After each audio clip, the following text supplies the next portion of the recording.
Andito na tayo ngayon sa dulo. Pero wala na siyang detection doon. In na siya kasi nagsalubong na kasi ito. Diyan natin na makikita buddies ang isang secrecy na sinasabi ko nga kanina na pyramid alignment secrecy.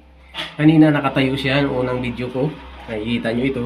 Nakatayo ang bahagi na ito. Ngayon, nakatabo na siya. Simula dyan, papunta rito, nakatabo na siya. Ito, yung kulay itim na ito, pahiga na yan na nakatabon, na nakasinter. Kasi andito nga yung target natin. So, hindi pa natin naisagad pababa. Ayan, kung makikita mo yan, ay makapal na nakahiga na kulay itim. Ayan. Wala dyan. Ayan.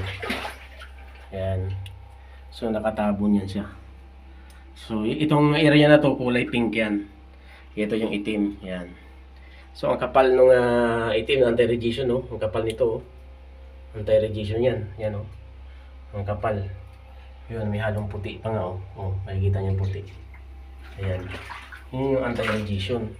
Andito yung target natin, mga buddies. Diyan. So, ito. So, bukas hindi na tayo papunta dyan. Andito na yung detection malapit dito. So, ayan mga buddies. Hindi na nyo nakuha kasi walang naiwan namin yung bala. Hindi namin dala. Absent kasi yung ginamit ko. So, ngayon ay test natin ulit ng Deep Hunter. Kasi kanina nga hindi siya na-detect dahil gawa nung sagrado yung dami ng anti-radiation. So, ngayon try natin ulit ng Deep Hunter.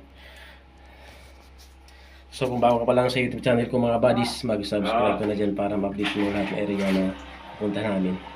So, Team Padato, Treasure Hunter, Bansay, mga buddies. Yan yung update natin dito sa area ng Pangasinan. Kulay pink na yan mga buddies. Yan. Kulay pink na yan na tabon na siminto. Ito.